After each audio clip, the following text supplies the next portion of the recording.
It's not always your friends. No, it's not. It definitely is not. So Yeah. there's no doubt about that. Oh my. And it's kind of, it's a Torontonian, cloudy kind of, I'm cold today. I haven't been out of the house yet. But I've got a heater on at my feet in the basement, so I'm cold. Anyway. Well, it's not bad out, but I think because it's overcast here where I am, so it feels like one of those curl up on the couch with a blanket and a good book kind of day. So yeah, definitely. But I'm so glad you're here to chat with me.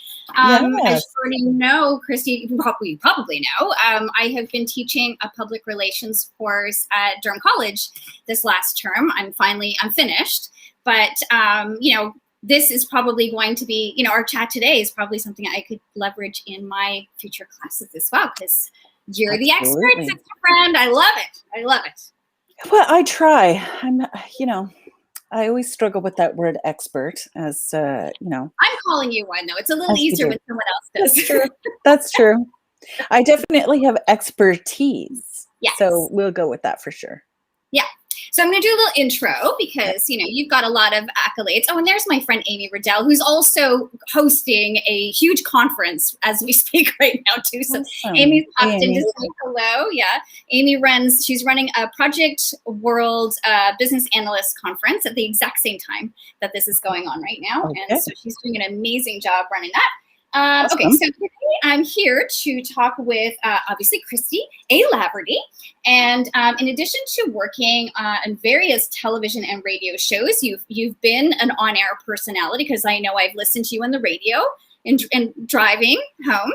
Yes, that is true. That is true. It's not my most favorite place to be. I'm a behind-the-scenes kind of gal. You're so good at it, though. And so then you worked at City TV. We both were friends with the late Mark Daly. So that was one of the commonalities that we knew, the voice of City TV. Yes. Great guy, Mark. And then at CBC, you were at 680 News, and you've produced thousands of hours of live television and radio. And you've had over 20 years experience helping 20 years of experience in media, but now you've really pivoted in addition to the teaching. So you're a professor too, that you also help entrepreneurs and small to medium-sized businesses earn media mentions, features, and coverage. And so I know people can go directly to you, as I have, to ask questions, to learn from you about how to get in front of the media. And we've been friends for, it's been over 10 years, I think, that we met. I think so. At I think it was Blistum, maybe it was in the first Blistum conference. I can't remember. It was we were friends on Twitter, and then somehow we connected, and then we were asked to speak together on panels and things like that. So, I know for me, I have found that getting media attention has been a huge boost for my business, and it's been a huge boost for the social proof that is. Even if people didn't watch necessarily or listen to what I have done in the media, the fact that I have been recognized on, I've been recognized, speaking on the social and CBC and so forth, that it really does add a lot of social proof or credibility to my experience. Absolutely. So I mean, that's what you do. I see oftentimes you do a lot of posting of the clients that you help them earn media attention as well. So I'm really excited to talk with you about all this stuff. So, so I guess the first thing to talk about is really like when you work with your clients, really what is there's so many steps to take and it's all about strategy, but what do you suggest is sort of the first place to start when it comes to your clients? So I think the thing that's really important to be thinking about, and it's a question that I ask clients. It's a question, even if we're not going to work one-on-one, I do help people sort of DIY it. You always have to think about the goal. What are you trying to achieve? It has to be more than just, I want to be on TV. Right. Why? What's the goal? What are you trying to achieve? Because once you get clear on that, it's going to help you do a number of the other things. So, figuring out what's the goal, what am I trying to achieve? If what you're trying to achieve is brand awareness, then that's going to guide you to the media outlets, the journalists you're going to, connect with, because you're not so much worried about maybe that local part. You want to get as many eyeballs on you as possible for, what it is that you do, your expertise. Maybe it's that thought leadership piece. But if you are a business who is saying, okay, what I'm trying to achieve is, you know, uh, more people through the door. So your brick and mortar, we'll just use the current situation here in Ontario. So, COVID protocols have kept a lot of businesses closed. So maybe, as those restrictions ease, your goal is really to, throw those doors wide open, let people know that you're there, talk to them, get that foot traffic in. So you're really going to be looking at a different media outlet, because, going national is great, but, people on one side of Canada, they're not in your city. And so you want to be looking at local media that's going to be where those people, those bodies that are going to walk through your door are going to be. Maybe it's, bolstering your social media presence, getting more followers. So you're going to look at online. You're going to look at the digital publications. You're going to look at those podcasts, because you're really looking to bolster that online presence.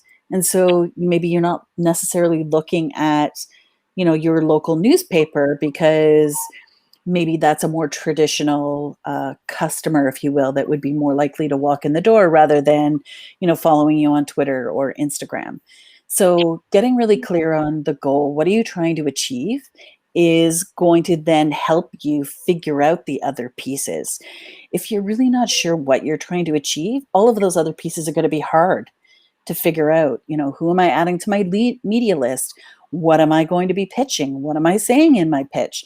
What are the things that I'm going to, sort of highlight to that journalist to get them to really say, yeah, I care, and yeah, you make sense now, and you're the person I want to talk to. So you have to get clear on what's the goal, and it has to be more than just, well, I want to get in, in the news. I want media attention. It has to be more than that, because one media hit, one appearance on TV is not enough to move the dial in most cases. In those rare sort of viral things, sure, but in most cases it's not enough to sort of move the dial for you. So it's really the marathon, the long haul, and figuring out the goals. The goals can change, but you have to have some.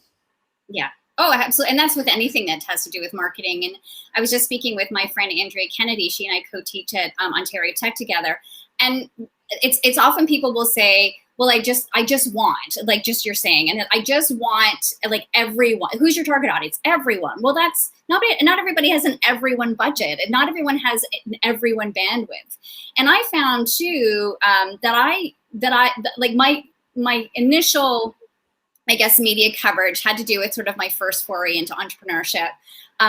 Was to your point, was like local, was the, I'm just trying to think of that one local publication that you can pick up, Snap, right? Yeah. And the Snap will go to, like, I always joke and say, Snap will go to the opening of an envelope if you invite them, insofar as an event is covered. And that sort of gives a little bit more, for me, it was like a little more courage to sort of go a little bit, if I can do it locally and I can go on Rogers television and I can do the local paper or the local Snap or whatever, then I can realize that, maybe I can take the next step and go a little bit, maybe Toronto wide, and then maybe national. And it's still terrifying. I'm still afraid, Christy, of pitching myself. I'm still terrified of it because of that rejection factor, which happens. It still happens. Yeah. And the thing is that I have a weird sense of that rejection. So I don't, when you get a no, to me, that's sort of like a half win. I know it seems really strange to say, because most people are like, oh, I said no. Oh, this is terrible. They don't like me. The story doesn't make sense. And because I've been on the other side of it, I've been in the newsroom. And for, a day in a busy newsroom, or a day in media at all. If you come across something and you read it all the way through and you process it and you think, yeah, not really for me right now, and actually want to reply and say, yeah, not for me right now, it means that there's something about you, there's something about the email, there's something about the story, there's something about that circumstance that got my attention enough. So you piqued their interest enough that they opened it and they read it and they thought about it, and that they took the time, whether it was like 3 seconds, to actually hit reply and say, thanks a lot. I'm going to take a pass. Right. That means so much, that Nothing. that they actually replied. Like, and the natural inclination is to go that, oh, the rejection of it. But, you really should say, oh my gosh, this is amazing. They answered me. Right. Because like, I can tell you that in the newsroom side of things, but also on the PR side of things, I pitch lots of times for clients and hear nothing. Mm-hmm. So like, PR pros are getting nothing also. Yeah. And that happens. Everybody's inbox is super busy. So if somebody takes the time to reply and say no, do not immediately, run to the corner and, sort of wallow in the rejection of it, because it's actually not that at all. You're just, it does feel difficult to sort of put yourself out there, because that's what, especially if you're doing the pitching for yourself, right? Like if you have somebody else doing it, you're a little bit more removed. But when you're doing it for yourself, you're really putting yourself out there. So the no is not a rejection. It just means no, not right now. Right. And so for me, hearing nothing is more frustrating, because there's nothing to go on. You don't know whether it's, you missed the mark on the pitch, or, it wasn't good timing, or maybe, your list isn't right and you didn't reach a journalist that it made sense to. Mm-hmm. So there's a lot more things that I question when I hear nothing. But if I get a no, I get excited, because that's opened the door. You're starting to build a relationship. The automatic reply should be, so appreciate that you reached out. I'd love to stay in contact. I have lots of other ideas that I think would be super valuable to the audience. I would love, if it's okay with you, I'd love to be able to sort of reach out to you in another couple of weeks when I have something really put together that I think would work. And then so you're building the relationship. You're letting them know that you appreciate them. You value the time that they've spent responding, because that's a mistake that a lot of people make. You get a no, and that feeling of rejection, and then you don't reply. And you really should, I always, when somebody replies it, even if it's a no, I always reply and say, really, really appreciate this, look forward to connecting with you in the future. I know I'll be reaching out with some other ideas. Mm-hmm. And then, you've kind of warmed that relationship.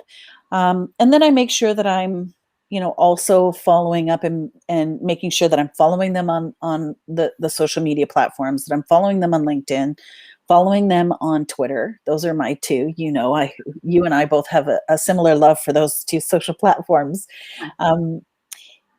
because you're going to then want to be able to build on the relationship. So they've replied to you, so there's a bit of name recognition, and now you want to, you've replied back thanking them. You're building the relationship, so now you're going to take that onto social, and you're going to make sure that you're paying attention to what they put out there. You're liking, you're sharing when content makes sense, you're engaging. And so you're continuing to build the relationship. So the next time you drop in their inbox, the relationship is even warmer.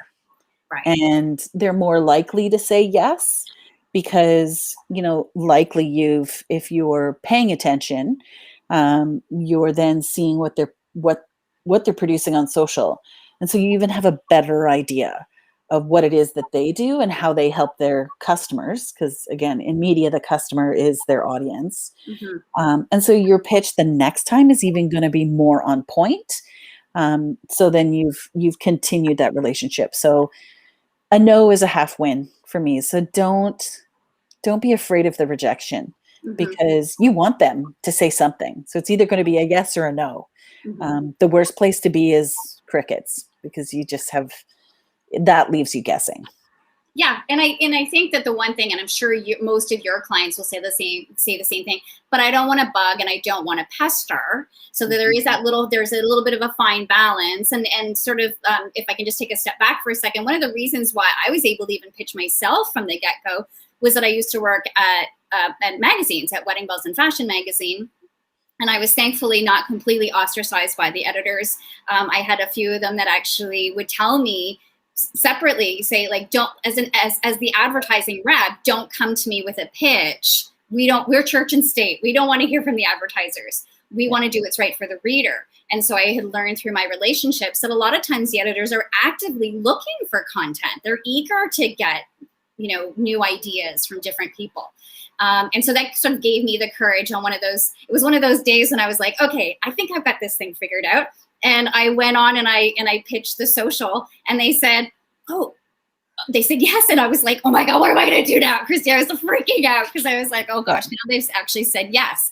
Now the fear comes in. And so it's just an ongoing thing. But again, like, people have to sort of gently nudge, I think, every once in a while, and gently as you said, gently nurture that relationship, as opposed to just being like, I'm one and done. I put it out there. They said no, or they didn't give me anything. They obviously hate me. Yeah, one and done is never a good thing. You should always be tailoring pitches so that it's going to a specific journalist. You don't want to be blasting out hundreds of pitches.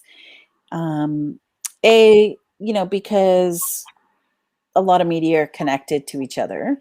But the other thing is you have too many out there, and wild things happen, and more than one or two people say yes, and now you're in a bit of a pickle because you've pitched the same story to multiple outlets and they all said yes. And part of you says, oh, that's a great place to be, and then you realize the reality of it, and it's not fantastic, especially if it's thought leadership and you've pitched the exact same thing to competing shows or competing newspapers, competing journalists.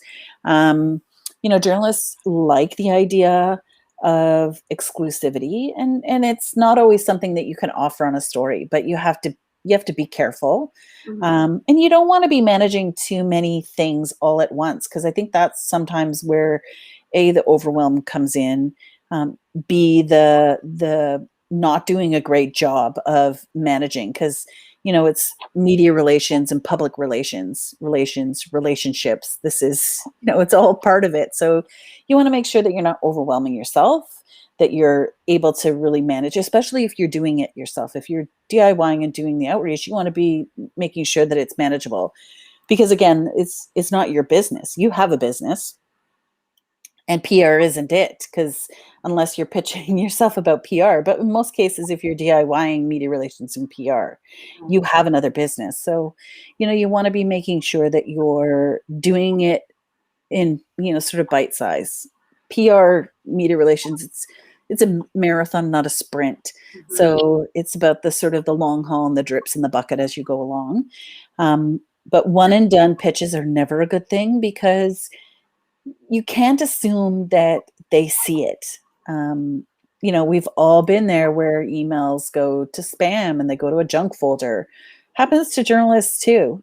For whatever reason, something, goes somewhere that it's not supposed to. It doesn't go to the main inbox. So, or they see it and it, gets buried. It happens, especially if you're getting hundreds of emails. I mean, journalists are getting hundreds of emails, and it doesn't mean that they're getting hundreds of pitches. They are getting a lot, but it's also the internal discussions. It's like when I worked in a newsroom, I was getting pitches. I was getting emails from colleagues. I was on, I don't know how many email subscription lists from, police departments and media releases and all of these additional things. So, I'd leave on a Friday and come back on a Monday, and I'd have like 2,000 emails. Yeah. So like you can never assume that they're seeing it and ignoring you. They may just have never seen it. Right. So it's always really good to follow up. Make sure that your follow up is a sort of a re-summary. Never send a pitch, a follow up email and saying, "Hey, I'm just following up on that email I sent you last week," and they're going to go, "What Yeah. are you talking about? What email are you referring to?" So Right. it's always best to you send the pitch, you follow up in a few days. Again, it depends on how timely, right? Like if it's something that you're pitching that's, you're pitching on a Wednesday and it's, something that's happening on a Monday. Obviously, you don't want to wait until Monday. Mm-hmm. Friday is a good time to follow up, and then early Monday, if it's, something timely. Right. It's one of those things where I say kind of use common sense. Like, if you're in business, what feels pestering to you. And so if it's super timely and that it's really on point, the story is exactly what that journalist covers, and that it makes sense, then first email, 2 follow-ups. Phone calls, phone calls are challenging. I'm not a fan of being on the phone. I was never a fan of it in the newsroom. That doesn't mean that all journalists are like that. I just was, because I find, especially in a newsroom, in the media, phone calls can be very disruptive to the flow. And especially now when you have to remember that there are a number of journalists who are actually working from home. They're not in a newsroom. So if you have their phone number, you're calling them, and it's likely on a cell phone that they're now getting at home.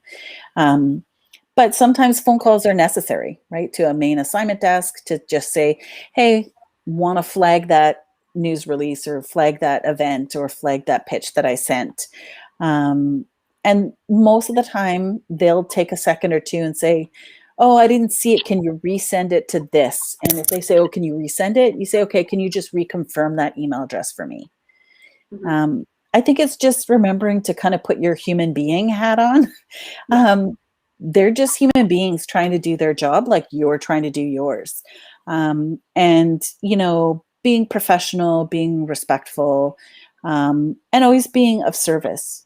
I mean, that's the real point here is that this whole, I want to be in the media and I want to get attention for my business or my brand or whatever it is. Um, Journalists understand that. That's kind of that unspoken deal, right? They know that the content that they're sharing helps their audience, and it helps you because this is the publicity part of it. But if you're coming to it saying, "Hey, I want to get on TV because I want to sell more books," they're immediately going to say, "No, we don't want to be, selling for you." But if you go into this as a relationship of, "Hey, we're both interested in serving a customer. That customer is our mutual audience because your audience is my potential customers. If we both are in this business here to help people, to educate, enlighten, entertain, which is, bringing them information that is useful to their lives in some way, that is both sides serving the audience. If you can come to it from that, Mm-hmm. you're always going to be in a good place." Right. And I think sometimes things that are important to us or things that we think are important, we have to get on the same side of the table as that media outlet to say, like, is this going to matter to them? Why does it matter? Why should they care? And I think from any kind of marketing standpoint, I think this is really crucial because, again, it's not about, let's just say it's me. It's not about me, but let's just say, the story isn't necessarily about me, Leslie, but it's about what can I teach, and to your point, how can I be of service to provide information that is going to be relevant and interesting to the audience at hand, for sure. Yeah, and I think, we all kind of have had experiences, and I use, I go back to this idea of Twitter. And, again, we both see so much potential and value in Twitter. And I know that it's often the one platform that people struggle with the most. And it's likely because we've all been in that situation where we feel like it's just people standing up on a soapbox with a megaphone. And so there's a reason why that kind of turns us all off a little bit and we find it a bit icky, is because nobody wants to be shouted at about buy this, buy this, buy this, buy this, buy this. Yeah. We just don't. So, thinking about that, then sort of translating that into the media space, it's why it doesn't work there either.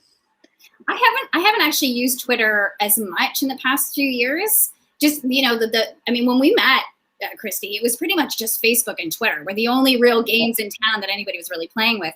And now there's so much. I will admit that I'm not on TikTok. I'm not on Snapchat. I'm not on all these other social channels. But I do understand that journalists are on TikTok, that are on Twitter. I do understand that you want to, as my friend Andrea will say, like, you want to fish where the fish are. You want to go to, and so that if that's where journalists are going, then you want to go there to meet them where they're at, because they're not coming to you. They're not just going to show up at your house and say, oh, by the way, I really want to do a story on you. Yeah, and you know what? It's them coming to you like out of the blue is very rare. And the funny thing is that it just actually happened to somebody that I've helped along the way, helped her DIY, and she just reached out to me today saying, "Oh, this show from the US just reached out to me, and I'm not sure, is this legit? They say they found me online," and they did in fact find her. Mm-hmm. It was, an old article that was refreshed and reposted a couple months ago. And so it was, percolating to the top of the search. Mm-hmm. That is pretty rare for that to happen. So you do have to fish where the fish are. And journalists, I don't know whether it's because journalists tend to be slow as a whole, like to adopt new platforms.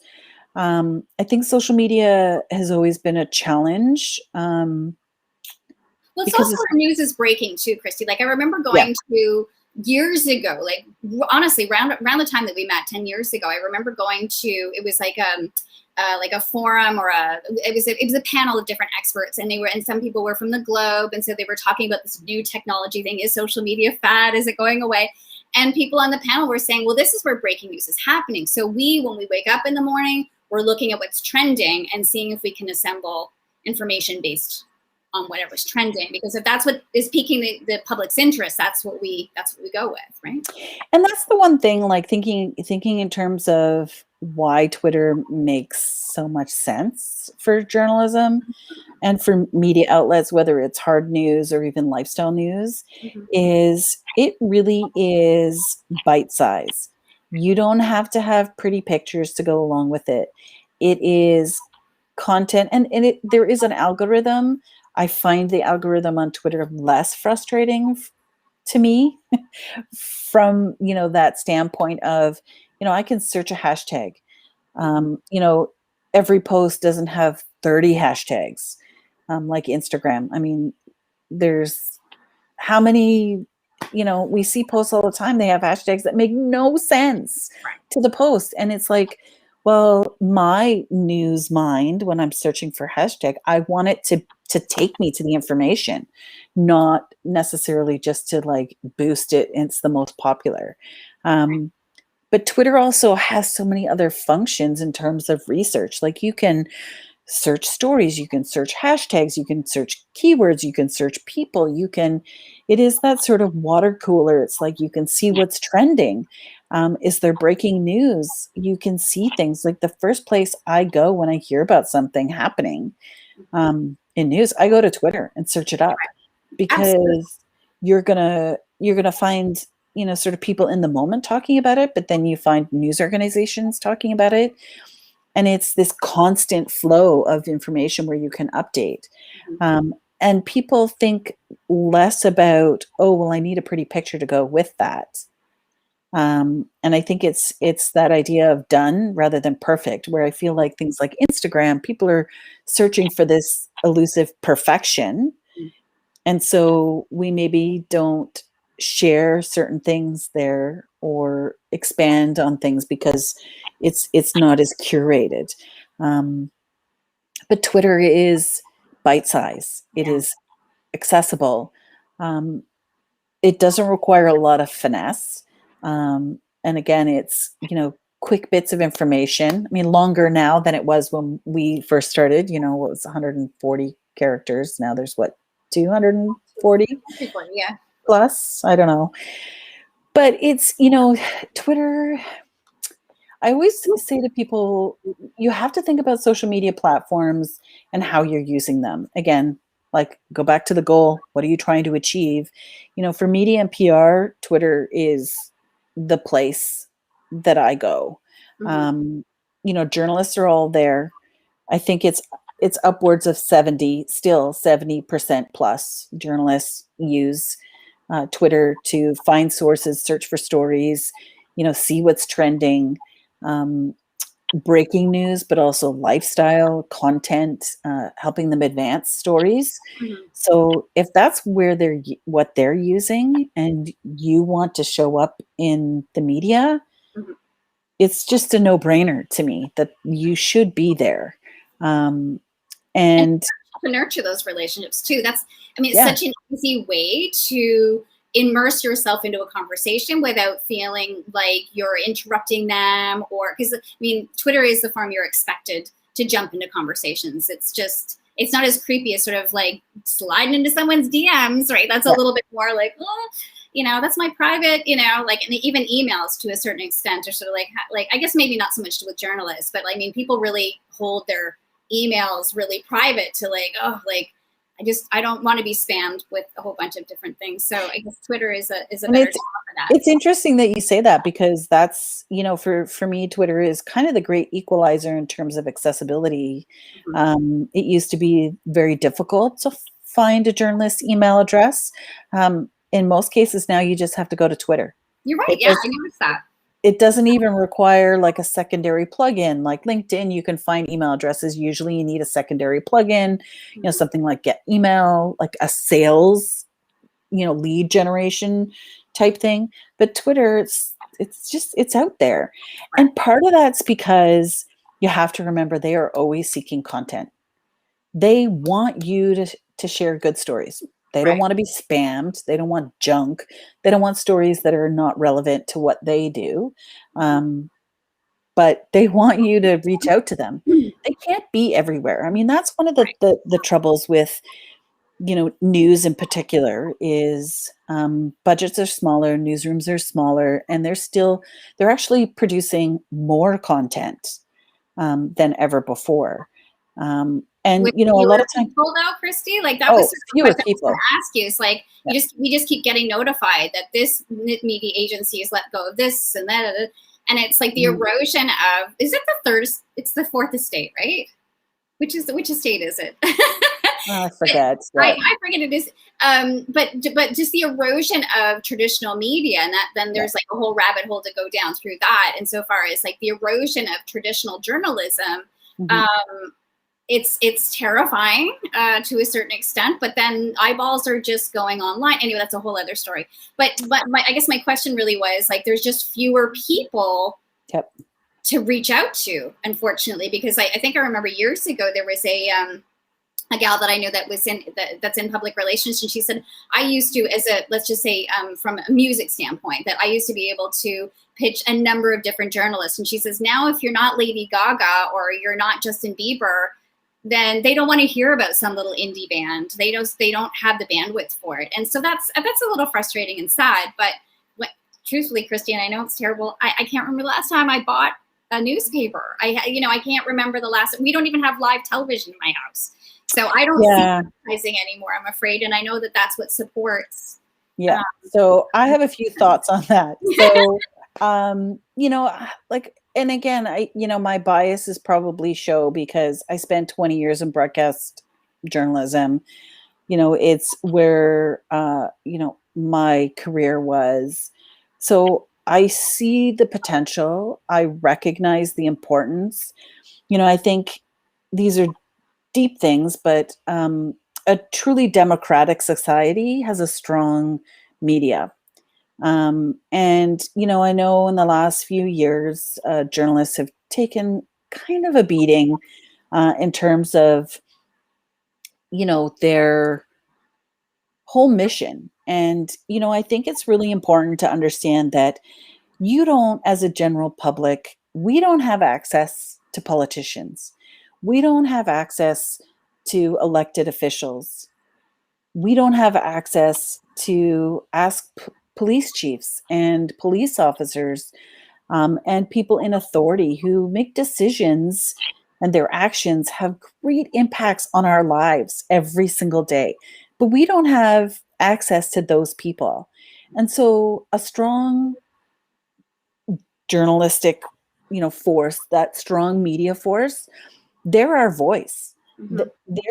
They are the people who have access, and even sometimes, they have a hard time getting access. But, if you don't have strong journalism, Mhm.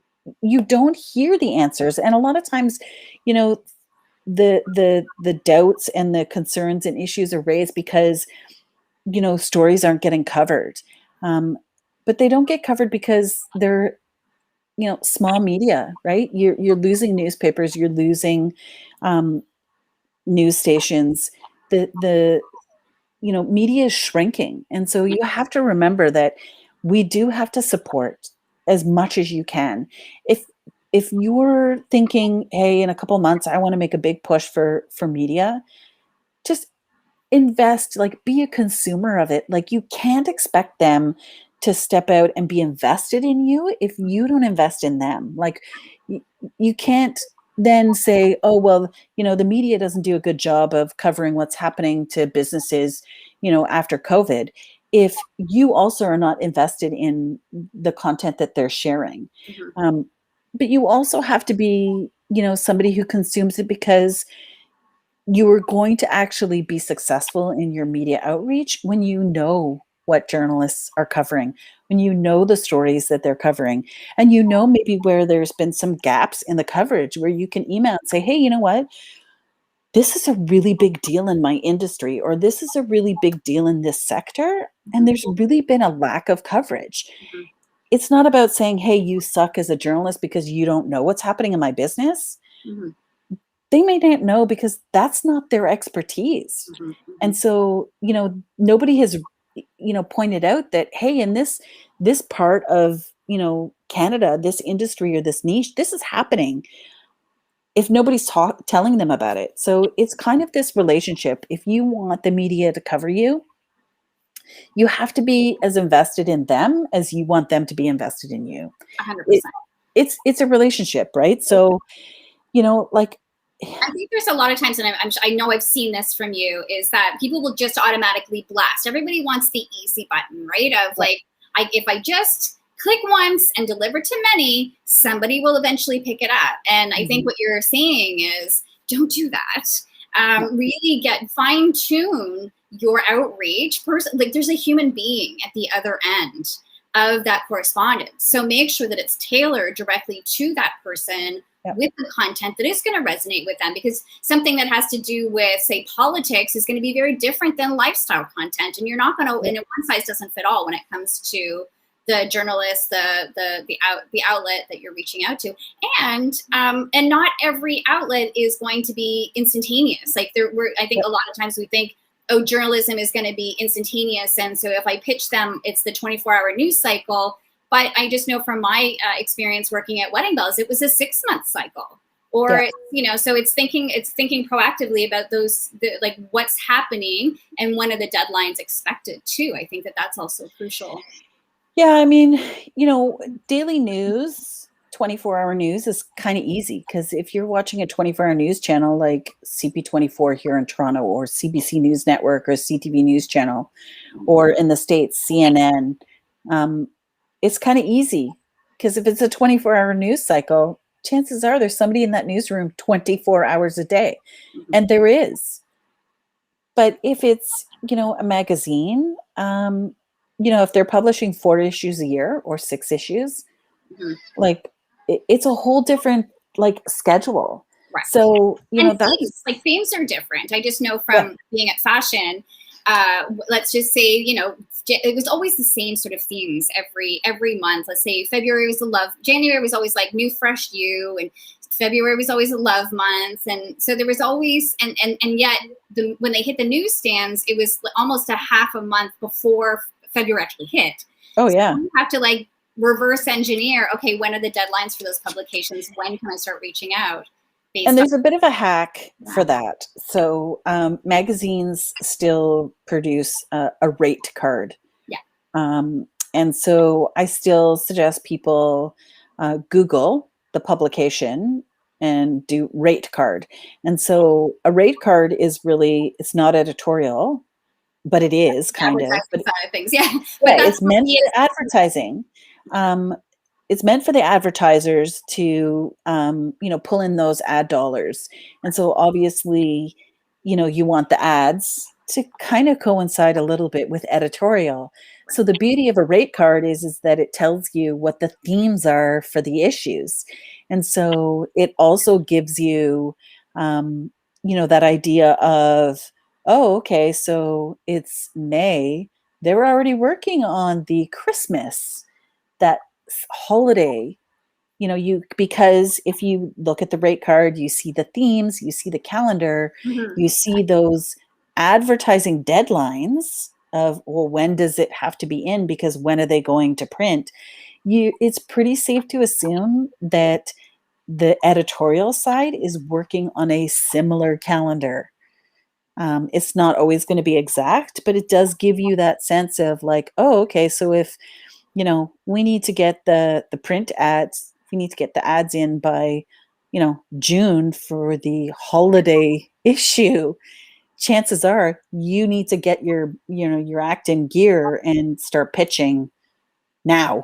Right. So you have to really kind of use some of those you know cheats a little bit. So rate card is your friend. it Yeah. will it will help you understand the process and how much lead time there is. Some areas aren't as much. I mean, I don't think there's anything as far as magazines Right. in terms of that lead time. Daily news is daily. 24-hour news stations, whether it's radio or TV, there's somebody in a newsroom 24 hours a day. Sometimes it's just finding that person. And now, those general inboxes used to be less so when in my early days of news, where it was like the general inbox was kind of a bit of a joke because nobody checked it. Now, with everything being networked, those general newsroom inboxes can be your best friend, because then everyone on the editorial side is sort of blind CC'd on that general inbox. So they all see it. So, those general assignment inboxes sometimes are the best place to go if it's a real sort of a general event. Morning shows, obviously a little bit longer lead time, because when you think about how polished they are, they're booking guests, they're setting things up. So maybe it's 4 weeks, 6 weeks. That was Lifestyle. when I was on the social. It was because I remember being contacted. I think thankfully I was in Florida, so I was getting a nice healthy glow before I returned back in March, when it was like an ice storm. But I remember taking those 4 weeks. I'm like, am I going to sleep for the next 4 weeks? But yeah, it was, and it was terrifying. It was absolutely terrifying. And thankfully, a couple of the producer was very lovely, and a couple of the hosts were really, really lovely to help me sort of like cool my jets, because it's still scary. Even though you and I've done a lot of public speaking, it's a whole other thing when you haven't done anything new to sort of go on live TV, go on live radio. And I know I need to slow down because I talk so fast. Live is definitely a different beast. It just is, because everything else, phone interviews, we're so much more comfortable not being on camera. Recorded interviews, we have that comfort of, like, if I make a mistake, I can redo it. Live is one and done. And we tend to put a lot of pressure on ourselves when it's live. I've that the hosts usually are pretty. I mean, I was still sort of like, I don't think I portrayed myself as such, but because we did have a rehearsal ahead of time, so we had like a little bit of a rehearsal, and then we went live to air. And I remember thinking like, oh, I wanted to be more cheeky, but I was like, I don't want to ruin my one shot of being on television. So I was like, I'm not gonna do anything. I'll let them ad lib, and the more nervous they can, I think they can tell. I mean, they're experts. Oh yeah, they can sort of tell, and they can sort of be like, oh, it's all good, and you're just like, focus on my eyes. Yeah, and that's and that's part of it's always good to rehearse or practice with someone. Even with my clients, I like to do those mock interviews. It kind of helps shake things out a bit. But it's always just important to remember that you're having a conversation, like we're having a conversation. And the one thing I have never really thought about, is how many people might be listening or watching. I never do. Because that can be a really dangerous thing, because you get caught up in those insecurities. We never think about how many people see us when we leave our house every day and go to the grocery store and drive on the highway and go to the gas station and, pull into the coffee shop. Like, it doesn't occur to us that people are going to see us and be ultra focused on, what my hair looks like, and, am I wearing makeup, and does this shirt look good? We don't generally, for the most part, we just kind of go about our lives. But it's so hyper focused when we're on TV. Right. And, so I know it can be really hard, but I always say, don't even entertain that thought of, who could be watching, how many people are watching, or what size the audience is. I feel it now. I think about, instead of, and I still get nervous. I get nervous every time. I got nervous before we went on right now. But I do my best to reframe it in energy of excitement as opposed to nerves, because it's sort of the same kind of energy out there.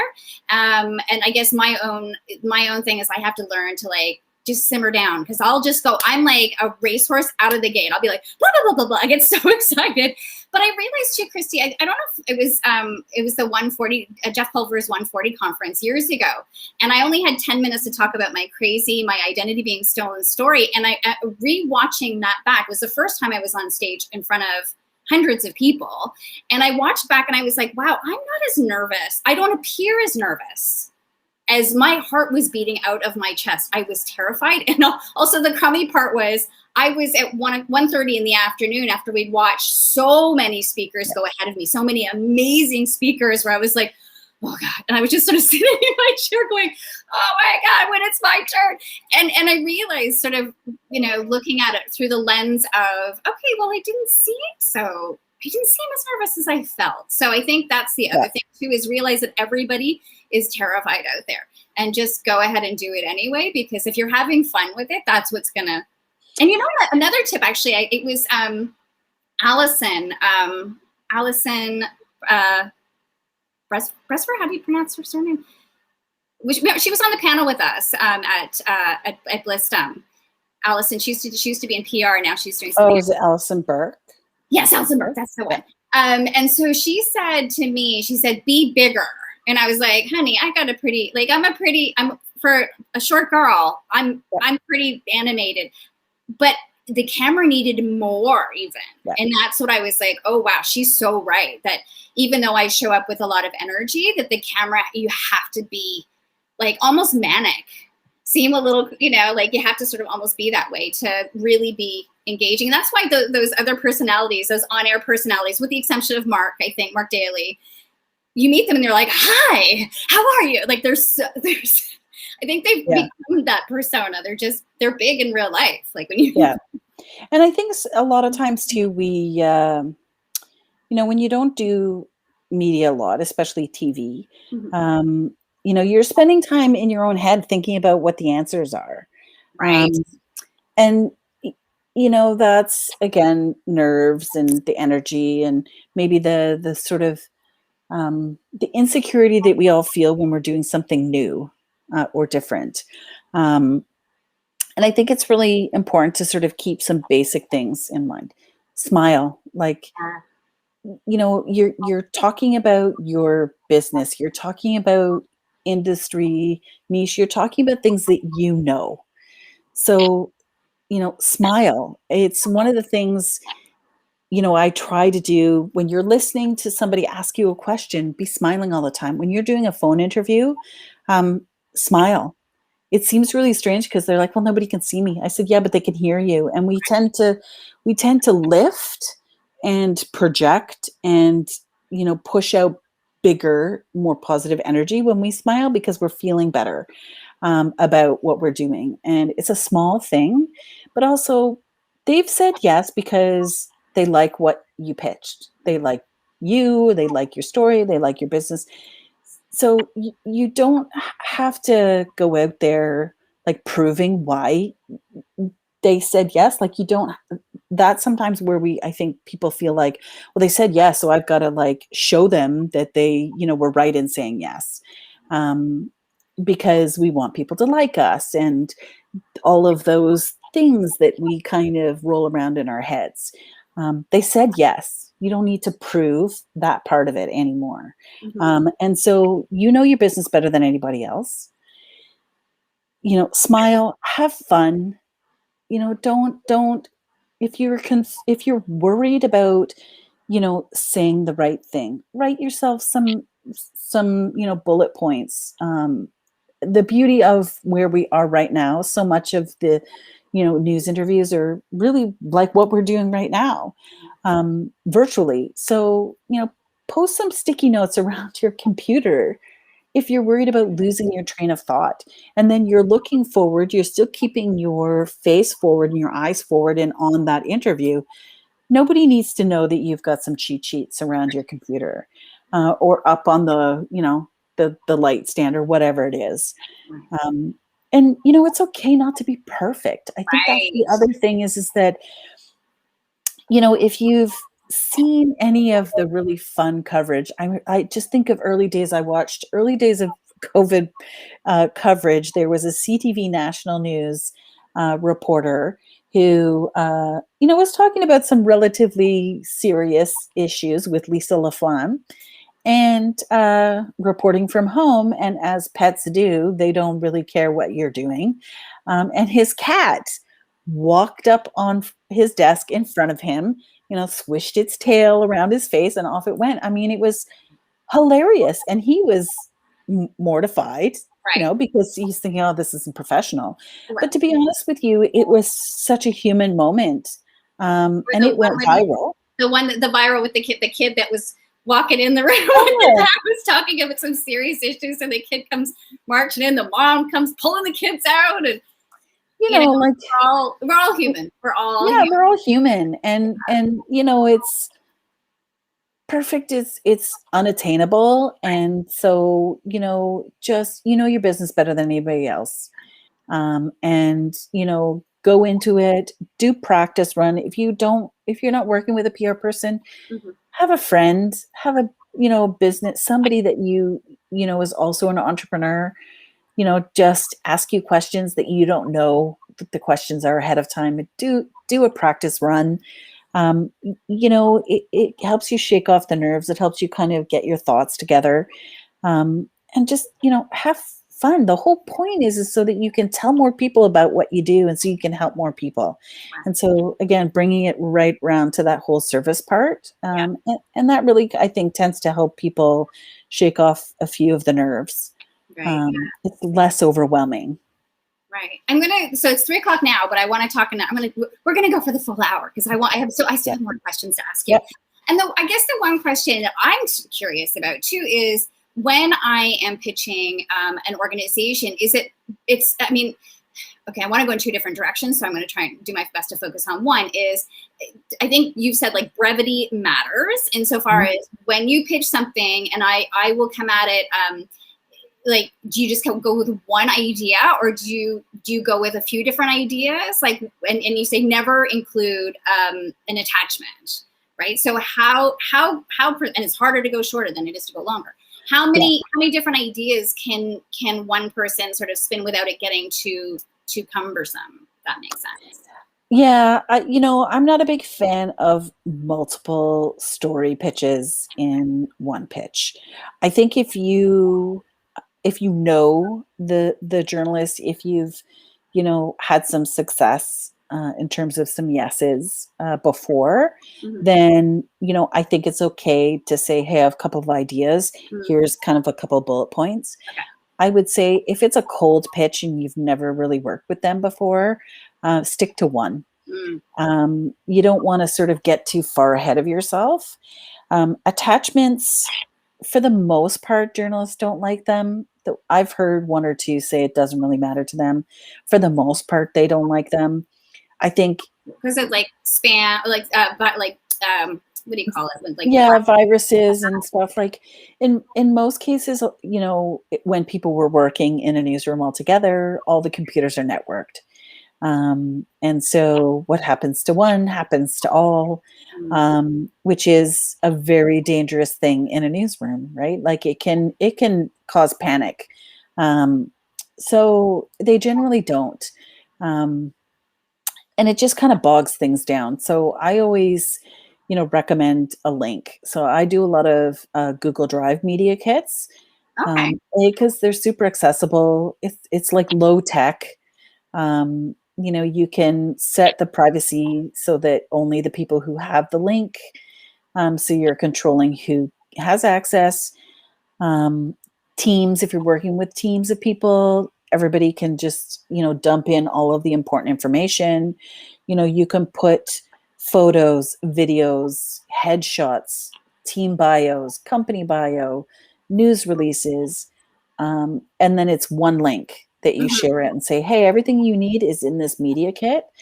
That was actually the next question. I don't want to stop you from talking. Yeah. But I do have a question about, because that's one of the sections that I had to actually educate myself on it before I taught my students, was a social media public release. Are public releases even relevant for today's media, today's journalists? And if not, so what I did was I taught them how to include all those things, the videos, the images, but is a press release still relevant today? You know what? Press releases are not a good pitching tool. Mm-hmm. So, but they're not totally dead, because Okay. I think press releases used to be the thing. You wrote a press release and you sent it out, and then you got media coverage. Press release is not enough. You have to do the extra element of the pitch. So oftentimes, if I'm working with I'll freelance with other PR teams, or we're working on a bigger corporate client, there is a pitch that is more story specific. Mm-hmm. And then it's, the release, we've pasted it below. We do a lot of that. People say, oh, you could link it. If you want somebody to actually read it, sometimes it's best to just paste it in. So we always paste it in underneath the pitch so that it's all right there. They can scroll down and see everything.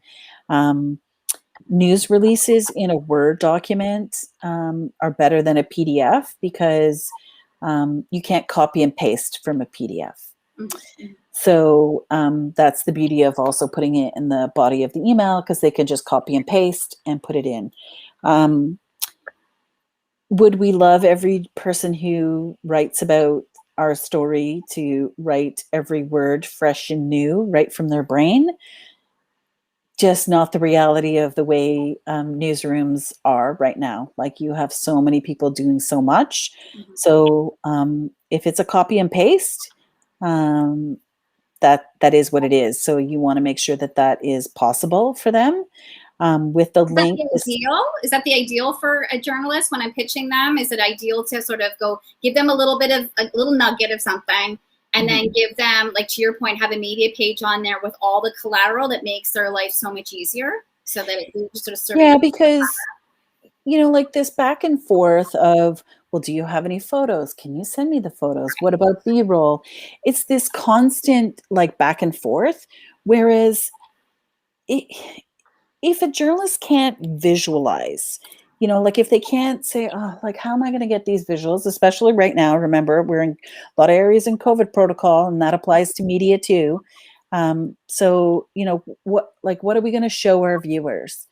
You know, what kind of images are we going to be able to put in this newspaper article, or this magazine, or this digital, this online, you know, blog post or whatever? Like, we don't have photographers to go out and shoot things. So if you can go to them and say, here's the story, here's the release, because remember, a news release is not a story, it's an announcement, right? So the pitch is the story. So like the why do I care part, because you're always going to try and answer those questions, right? Why do they care? Why you? Why now? Yeah, it says, I'm just reading the chat, like Susie says here, never PDF. PDFs, you know, so many people send PDFs, but again, there is no copy and paste from a PDF. And, you know, you want to make it as easy as possible. You want the information to be accessible, which is, again, why I love pasting a news release in the body of the email. And then the Google Drive Media Kit is, if you need photos, if you need video for B-roll, feel free to download anything that you want. If there are necessary credits, like if there is a specific photographer credit or whatever, you can include that. But it's right there. So then they can see right away, okay, I see the story. The news release is my supplemental. So it's my additional information to, you know, follow up what's new. News releases always have that sort of what they call the boilerplate. So it's the company narrative, so that I'm getting the background. I'm getting the new, I'm getting the background, I'm getting the who you are, what you do, all in one.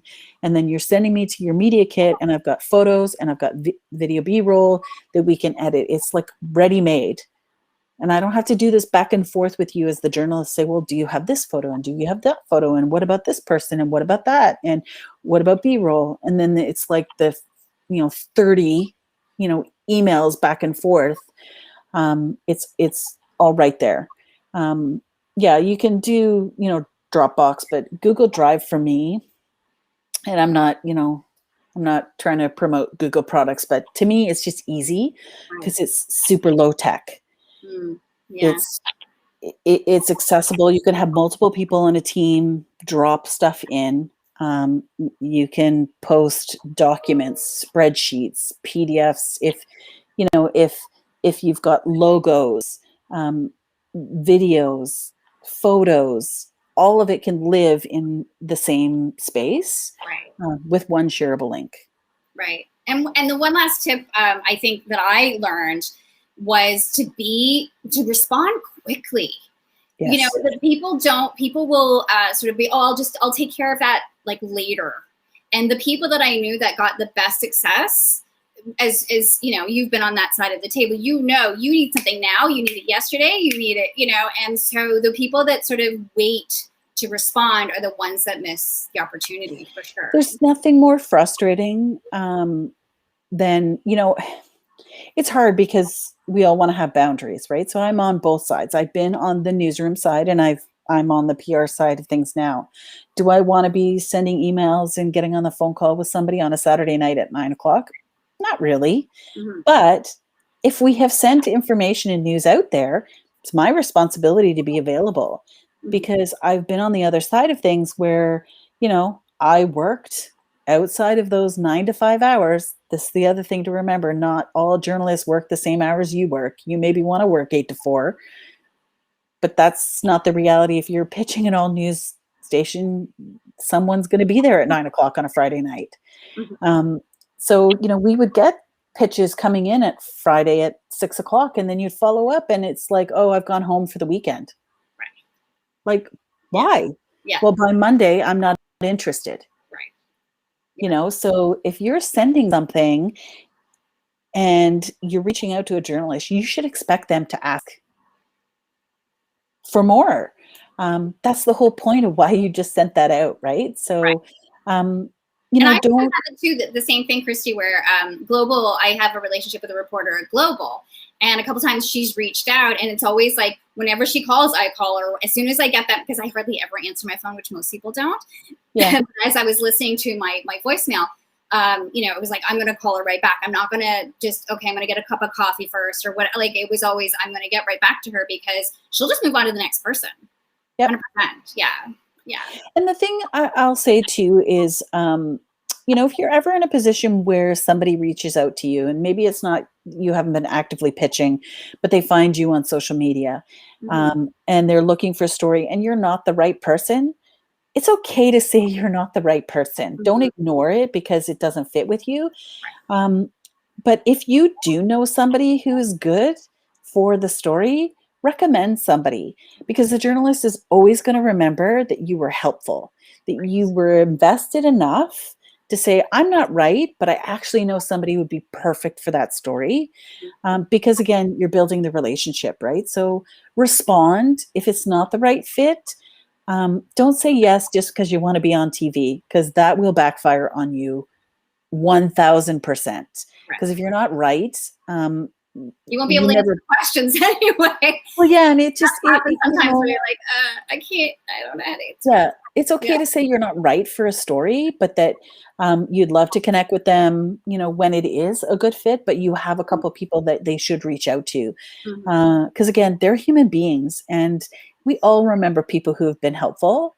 So anytime that you see something like that, even if you're, on LinkedIn or Instagram or Twitter, and you see a journalist reaching out and looking for somebody, if you can help, right, even if it's not you, right? Yep. Like, we all want those media opportunities, but the next best thing is to help that journalist find somebody who's a good fit, and they're going to remember you and come back to you when it does make sense. So it's all about relationships and being helpful, being of service. Right. It comes back to you. I promise you it does. I know, it totally does. So if people want to reach you, Christy, how would they reach you? How would it, so you work with small business owners and medium-sized business owners to help them get exposure. So how else would you? Yeah, so I'm on all of the social media platforms as Christy A. Laverty. And I do done for you services. I also do some coaching and sort of more consulting strategy calls. Big PR budgets aren't always in the cards for everyone. And again, media is part of marketing. So those dollars, you got to hold them sometimes close to the vest. So I also do calls and coaching and consulting to just sort of help you kickstart the DIY. It would be great if everybody could hire somebody, but that isn't the reality for every business owner. But even if somebody who could cheerlead and say you're on the right path. Yeah. You have a set of eyes for sure. As you can tell from this, I'm a long talker and I could talk about this forever.